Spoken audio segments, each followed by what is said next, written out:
What's up, everybody? Welcome back to another episode here at Vivid Iceland. Today we are starting our day off at Deildartunguhver. Yes, hopefully I've said that correctly. Anyway, I'll put a little name up on the screen here for that. This is a hot spring located just outside of Akranes and Borgarnes on the west coast of Iceland. So it's actually providing a little bit of power and hot water to many of the communities around here. I'll put a little bit more info in the description. We're going to go check out this now, and then later on today we're looking at a couple of other places further inland and maybe some lava tunnels. So let's get to it.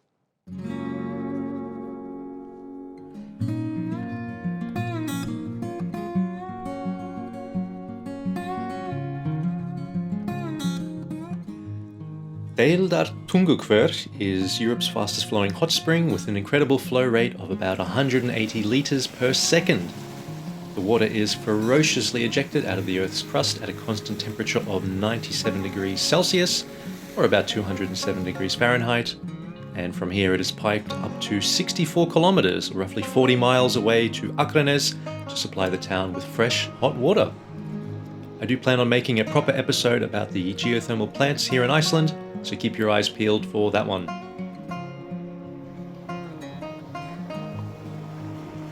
Now, literally right next door to this natural hot spring is in fact a man-made establishment known as Hraunfossar, a great little geothermal bath slash spa area that I visited before and can certainly recommend. Also, during the summer months, the neighbouring farm has food and produce available to purchase, all of which was grown using the geothermal power in the area. Making a quick pit stop in the small village of Reykholt, I visited Snorralaug, or Snorri's Pool, named after the famous 13th century Icelandic poet Snorri Sturluson. This hot spring has been turned into a historical landmark owing to the fact that Snorri himself would regularly bathe here. He bathed here so often that he in fact built a tunnel directly from his house to the pool, which visitors can still explore today. The next stop on my list was Hraunfossar, or Lava Falls in English. Well, sorry to disappoint, but there is actually no lava falling or flowing here. Rather, the name comes from the fact that the water feeding these falls flows between the porous layers of the lava field known as Hraun. I'm going to put a name up on the screen for that one. Hopefully I pronounced it correctly. Anyway, this is also a relatively new geological feature here, as scientists have dated these lava fields to be a little over 1,000 years old, forming roughly around the time of settlement in Iceland. Just a short stroll away is another stunning waterfall known as Barnafoss, or Children's Falls. This place gets its name from a rather gloomy folk tale.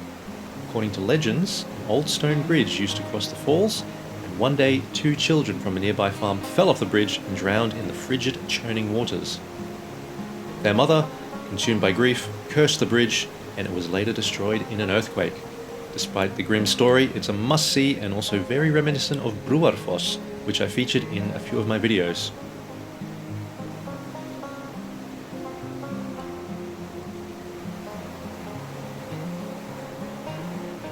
If you're feeling a bit hungry, don't forget to check out the cafe restaurant located by the parking lot of these waterfalls.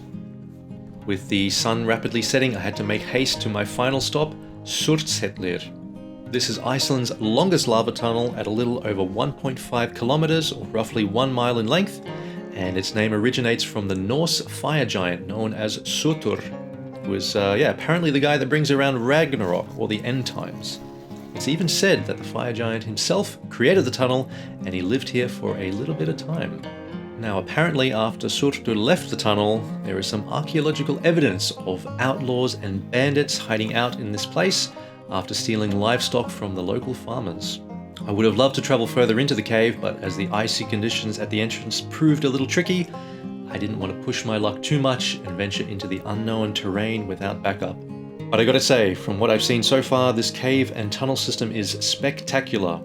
With multiple entrances and pathways, as well as a ceiling that stretches 10 meters high overhead, this place looks like a lot of fun to explore, and I will certainly come back in the summertime to check out what it has on offer. I've also heard there are up to 20 other caves in this lava field, so for sure I'm going to have to come back with a lot more daylight.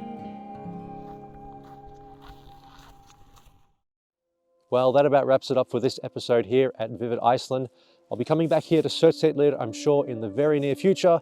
at least once we have a little bit more daylight hours so we can get inside and explore Iceland's longest lava tunnel without worrying about the sun setting too quickly. So I can feel my mustache is freezing up a little bit. I think it's time to get back into the car and drive back home to Reykjavik for the evening. So make sure as well, you're going to check out our website, vividiceland.is, for any tour ideas that you might have here in Iceland. Jump on there, get in touch with us, and I'm sure we can help you out with your trip here in Iceland. But until I see you here in Iceland, I'll see you in the next video.